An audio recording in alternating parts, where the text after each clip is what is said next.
Hello, everybody, and welcome to the final third. And today we're going to be looking at the Champions League quarterfinal first leg. A lot of interesting results, keeping the second leg quite exciting. I don't believe there was any drastically massive results. I think the biggest result was 2-0 in two different games. And we will be doing our Premier League predictions as well. We'll mention a couple games in that, our teams, and then the game of the weekend that we think it is. But we haven't got a quiz today because we did the match attacks thing in the last video, so we'll just jump straight into it. So the first game is Real Madrid versus Bayern, and it ended 2-1 to Bayern. I think there's one place really we could start. Harry Kane. Is he the favourite for the Ballon d'Or? At the moment, yeah. I mean, he's just pretty much scoring week in, week out now. And yeah, I mean, with the stats he's got, why not? Why shouldn't he be the Ballon d'Or or running for the Ballon d'Or? I think he's gonna get it if he just keeps it up. And I don't think there's. I mean, you got. I guess maybe Mbappe's close. Haaland was close towards the start of the season, but now I feel like Kane's starting just to really run away with it. So yeah, I think Kane's probably the favourite. Hassan, I've got two more Bayern players I want to mention, but I'm going to give you one. Manuel Neuer. He rolled back the years in this game, and he had a great game. You could probably be able to believe he's 40 years old, the way he was making saves from, Madrid's very dangerous attackers. So, yeah, what do you think? Yeah, even the way he was sweeping and coming as a sweeper, getting the ball in center of the ball, playing as like a midfielder almost, and just passing the ball. Just mind-blowing things, what he invented as a goalie. So it was just great to see, as you said, roll back the years. But I don't think it. I mean, you said you already mentioned Neuer, but for me, at least it has to be mentioned as well. I was going to mention him. Yeah, because Carreras, absolutely, his value got dropped by half after that game because of the way he was playing. Elise was so good that game, and obviously got the assist to Kane as well for that goal. But I think he could have easily had the goal. I think at the end of the game, he definitely should have got a penalty. I think that tug at him, or the push, from Carreras for that last chance. It's a push to the back. It's a goal scoring opportunity. I think it's a penalty. But the refereeing in this game, like in football in general, is just terrible. You know what I mean? So yeah, it's very unlucky. But I do think Bayern should have won this game by a huge margin because I do think that, like, as much as I don't want to say Real Madrid is obviously a good team, but I think this game they completely got outclassed by Bayern. Even though we know Real Madrid and Champions League are usually a very good team, I think Bayern just completely dominated and. With the chances they had, I think they should have won by a huge margin, but it is what it is. I mean, the thing is, with Real Madrid in the Champions League, you'd never write them off. They only keep it to 2-1, which is, I guess, good. Even that goal from Mbappe, which I want to give a little bit of credit to Trent. I thought he had a good game. Oh, the ball was insane. The ball was a great ball. We know that he's about that, but he made some good tackles where I'm not really used to seeing him making sliding tackles. And he made some good sliding tackles, which kind of impressed me. And is he going to start becoming a good defender as well, hopefully, for his sake? Because now, obviously, I don't mind him because he plays for Real and not for Liverpool. But yeah, like we said, Bayern deserved the win, but Madrid have kept it close. So it's going to be an interesting game in the Allianz. So that's going to be definitely very fun to watch.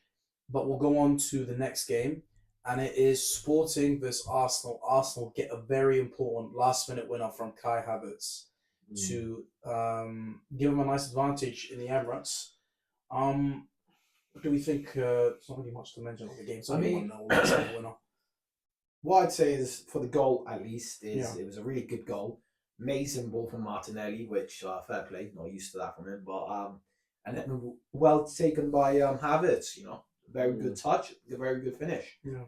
Apart from that, really, not a lot. More you could talk about. I mean, like, honestly, at this point with Arsenal this season, I feel like their quality has literally just dropped as the season's gone. You know what I'm saying? Like, at the beginning, they were much better than they are now. Like, I don't know what's going on. Is it a confidence thing? Is it a mentality thing? Obviously, they lost the final to the City. They got knocked out the FA Cup by Southampton. And I feel like they're just getting worse and worse. But, like, obviously, they win this game, which is important, especially away from home. But yeah, they still they're not convincing me. They're not convincing me at all. I think maybe they might win the league, but I think that's just more because City have been awful, not because necessarily. Like, obviously, you got to give credit to Arsenal; they have been good, but honestly, I think they've also been lucky that other teams have just not been great. Agreed. But I do think you have to mention for this game, especially Raya. I think he's saving Arsenal right to be now. fair. Some of the saves he's made was like world class, and I think Sporting would have won this game without Raya between the sticks for Arsenal. Things with Arsenal defensively, you look at them. I mean, we said this very early on in the season that Arsenal's probably got the best defense in the league, but they've started to like leak out certain errors at the back, which is very surprising, especially with likes of like Saliba at the back and Gabriel. But yeah, no, I mean, fair play to him. As much as I want to hate on Arsenal, like it's a good result for them away from home, and they'll take 1-0 lead back to the Emirates. So it's going to be a fairly chill game for them. I do think Sporting will come back and try to get a few goals here and there, but I think Arsenal will definitely have the advantage and should win. Yeah, Arsenal don't concede many goals, so that's a very good thing that they scored away from home. Obviously, there's no away goal rule anymore, which is kind of sad to see. I actually thought that rule was quite nice because in some games it gives it a bit more edge. But yeah, I would say that Arsenal, obviously, they were the favourites. They got the win. And realistically, the Emirates, I don't see them losing. But again, this is the Champions League. We've seen crazier things happen. Let's go on to a game that we thought would happen and did happen. Paris Saint-Germain beat Liverpool 2-0. And is it time we say slot out? It's been a while, but I think it's time for not. I wouldn't say sack him now, but I do think the time has come to decide. Yeah, I think the decision's been made. However, they've put themselves in a really precarious situation where the problem is we're coming to the end of the season, and I don't think there's any point sacking him now. Like, I just don't know if it's worth sacking him now because there's so little games left. And what it would do to the atmosphere of the team, whether a new manager would come in and they get that straight bounce. I think you have to just give him to the end of the season and then sack him and change, make the change in the summer. But if they really wanted to make a difference in the season, they would have had to sack him earlier. But they decided not to, and he had too much credit in the bank, I guess, because he won the league last season. But the performances have just been poor. Whether that's his fault, whether it's to do with for example, I know Trent left, but that's only one player. As much as he was a very important part, you could also say that Salah and Van Dijk both fell off. Yeah, exactly. There's a lot of reasons for why Liverpool aren't doing good this season. I think it is slightly unfair just to put all the blame on Slot. I think it's just easy to put it on the manager, but I genuinely do think it's to do with other parts of the team as well. Like you say, Salah and Van Dijk have dropped off massively, and these aren't just two. They're first of all not just starters, but they're literally such key players to the way they play. So the fact that they've dropped off massively is probably why they're not playing great. And I feel like it's just easy for Slot to get the criticism for it. But maybe it is time to move on. To be fair, and I think they will in the summer. Hassan, you were talking to me about Kvicha Kvaratskhelia goal. Yeah. Give us a word on that. Sublime. Like, he just went past the defense, made it look easy, sat the goalkeeper down on his ass, and he did that with the centre-backs as well. He couldn't get close to him at all. I've been saying it for a long time. He's a very good player, and I think at the start, like when he first came to PSG, I was like, oh, he's not scoring enough, he's not creating enough assists or whatever. But when you watch him play, like, he's really direct, he's really good on the ball. He looks like every time he's about to run at the goal, he's gonna score. He creates a lot of danger for the other team, and I think people were very I don't know how to say, but just kind of writing him off from the very start. But he was a class player at Napoli, especially that performance against Liverpool at Anfield. I still remember that game from him. Like, he was class. He was really good. Destroyed Trent. And he's carrying on that in PSG, and it's great to see, to be honest, because I feel like obviously Dembele is the main man, but that game I feel like he was running the show, and He's a great player, and I think he'll carry on being a better player for PSG. That's the good thing, though, as well. With PSG, they just have players that can perform. Yeah. If Dembele doesn't perform, which he did miss a sitter in the game, he actually messed up, was he almost he did mess up potentially one of the goals of the season, where it was a great passing move, and it was very unfortunate they didn't put it away. But with Dembele now, I think Okay, yeah, he missed a lot of chances in this game, but he's become a very clutch player in himself. It's only one game, exactly. That's what I'm saying.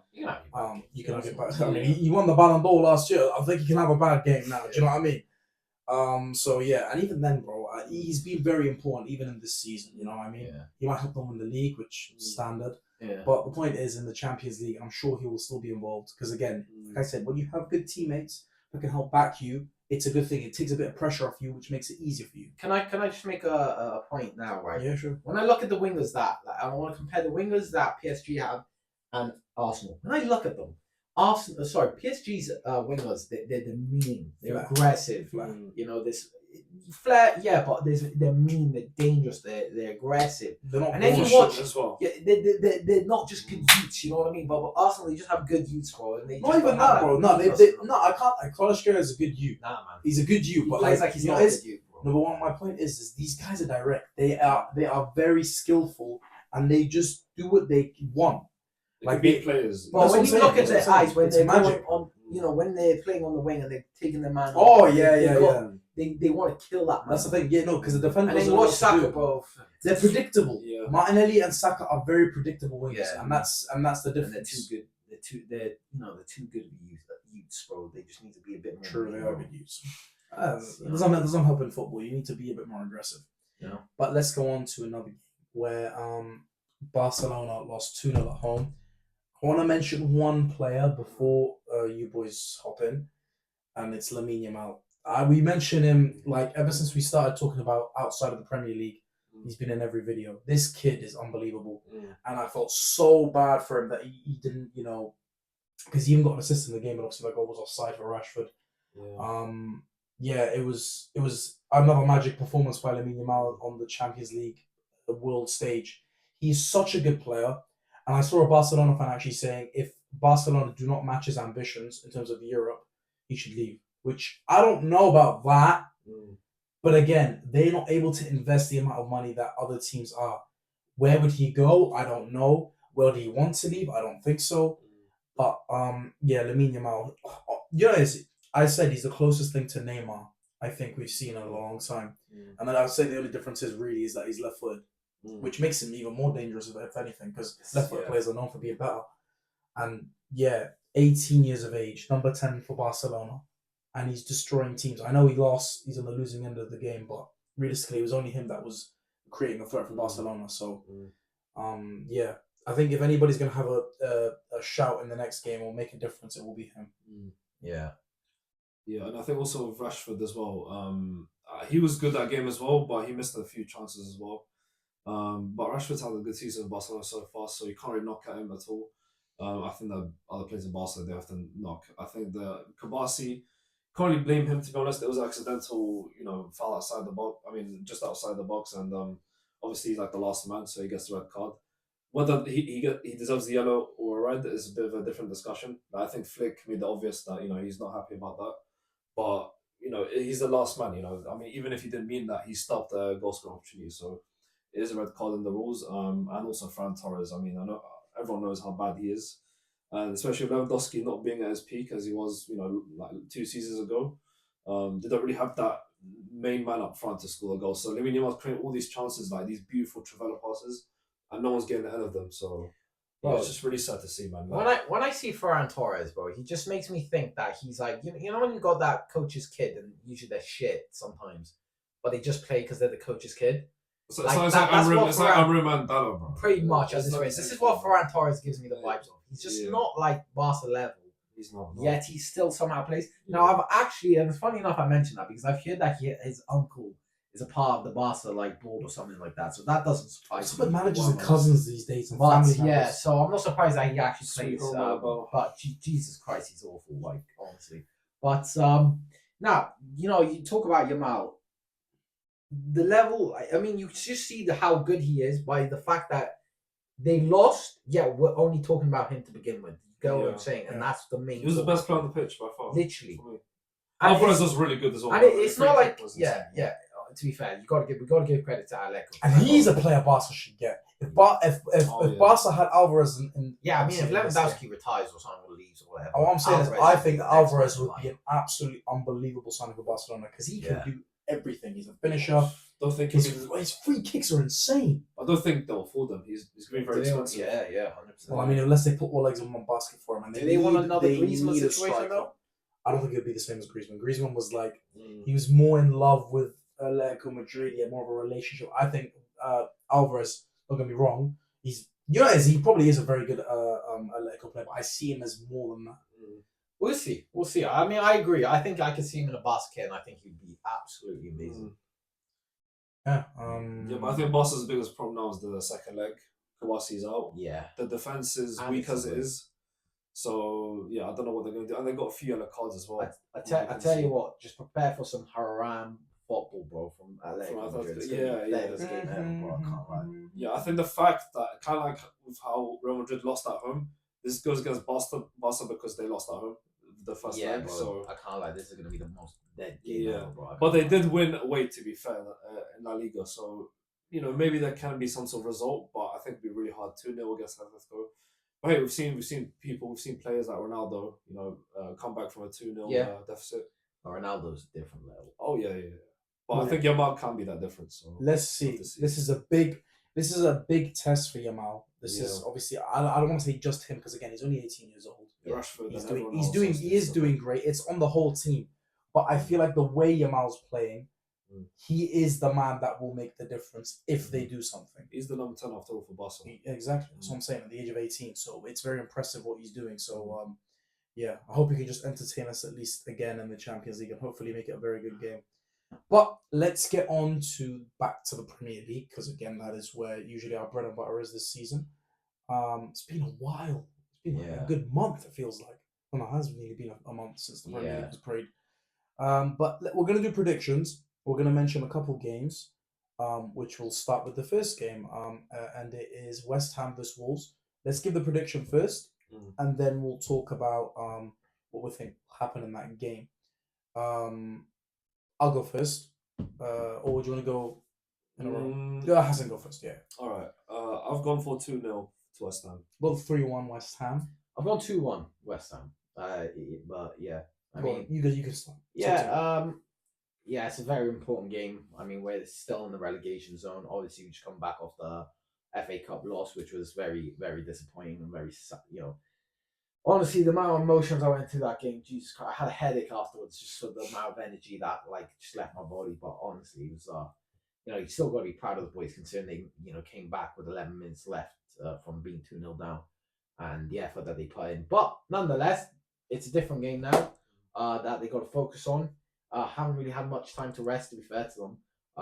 But it's extremely important because it puts the pressure on the other teams in the relegation battle. So they need to make sure they win this game to not only put the pressure on, but obviously get themselves out of the relegation battle pretty much out of the relegation zone and put the pressure on. Simple as that. Yeah. Is there anything you want to mention about the other side? I don't know. To be honest, I think it is very important, as Ali said, and this will basically cement who's coming out of the table and who isn't. And if West Ham lose this game, that is their big chance to get out of the relegation zone. And if not, they could call it pretty much quits. But 100%. 100%. I agree with you.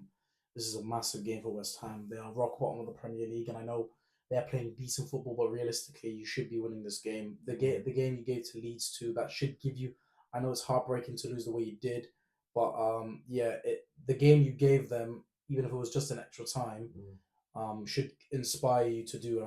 Players like Bowen need to prove himself again. I know he doesn't need to prove anything in a West Ham shirt, but I feel like if he wants to really help cement himself in West Ham folklore, it is to get out of the relegation zone.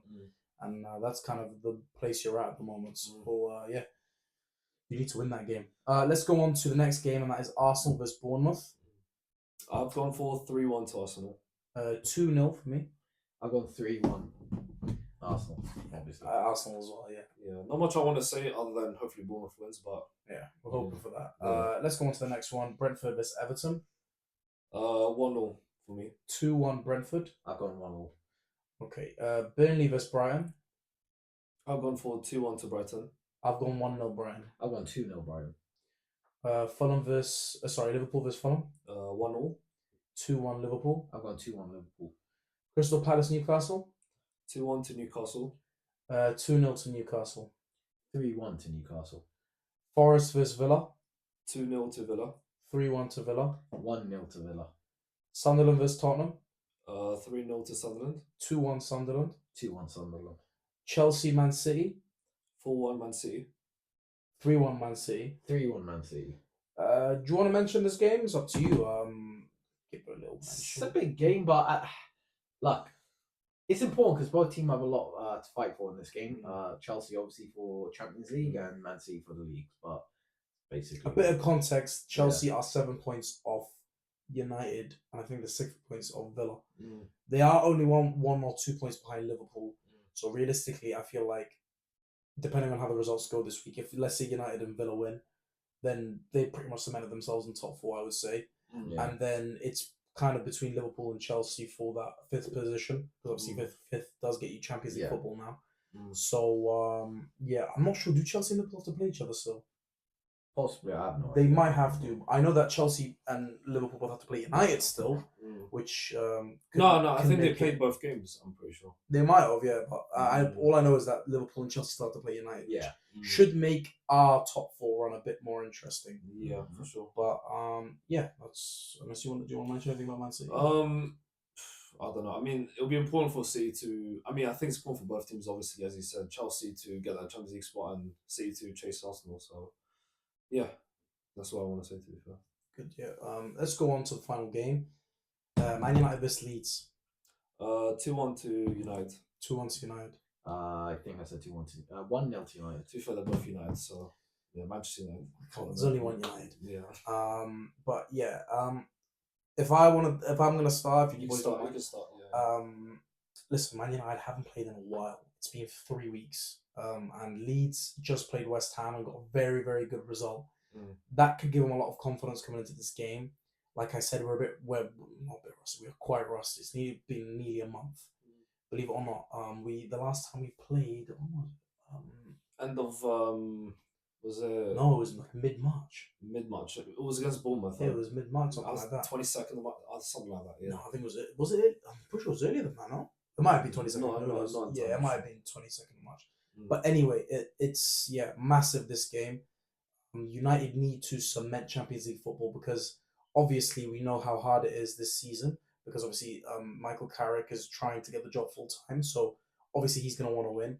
And obviously United need to get Champions League football in order to back whichever manager or whoever they have coming in this summer. So they need to secure Champions League football in order to make it easier for them and have a bigger budget available for that manager. And we need to do a lot of work. A lot of work in the midfield, in the fullbacks, in the attack as well. Got a lot of positions we need to work on. So yeah, hopefully we win this game to give us a big boost to hopefully get Champions League football. Yeah, because Leeds gave us a very tough game at Ellen Road, so I think this game is very important for us to actually beat them at home, and yeah, try to cement top 5. But I think we should, to be honest. But with the way Carrick's been setting out the team and that, I'm not entirely confident in him. I don't want him to sign full time as the manager. I just don't have enough belief in him in the way he plays football. Well, yeah, I just don't think he's the right man for the job. But Leeds as well, obviously they're fighting fighting away from relegation, so very important game for them as well. And as you said as well, they got that very good win against West Ham, so I think that'll bring a lot of confidence and motivation to do well in this game. But hopefully, it's not enough to beat United because I think obviously as United fans, for us, it's very important to get this, Champions League football. So yeah, we'll see how it goes, but it all depends on how the team, because as you said, the team might be very rusty in terms of sharpness and maybe in terms of fitness they're good. But I think sharpness is very important as well. And if you don't play enough games, then you just won't get up to scratch as you do with other teams. And yeah, Leeds are quite fresh from playing the game against West Ham. So yeah, I'm quite scared about this game, but hopefully it goes well. Anything you want to say?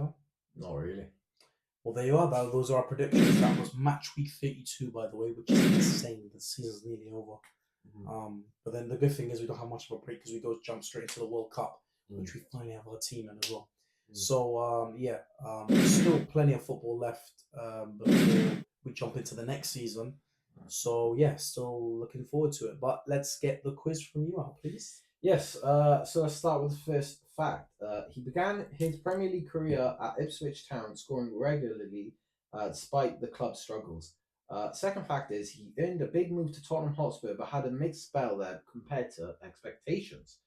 The third fact is he later became a prolific goal scorer for Sunderland, including a famous goal against Liverpool that deflected off a beach ball.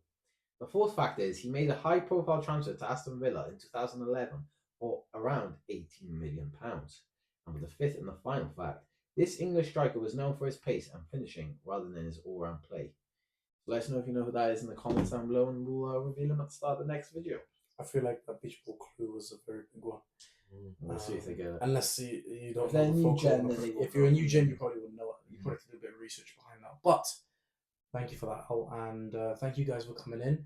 Please leave your predictions in the comments below. Leave your opinions on the Champions League games as well. What do you think is going to happen in the second leg? We will mention that in the next video when we do our predictions for the second legs. But yeah, thank you guys for coming in. Please leave a like, subscribe, turn on your notification bell so you get notified when we upload videos, and we'll see you on the next one. Take care. Take care. See you.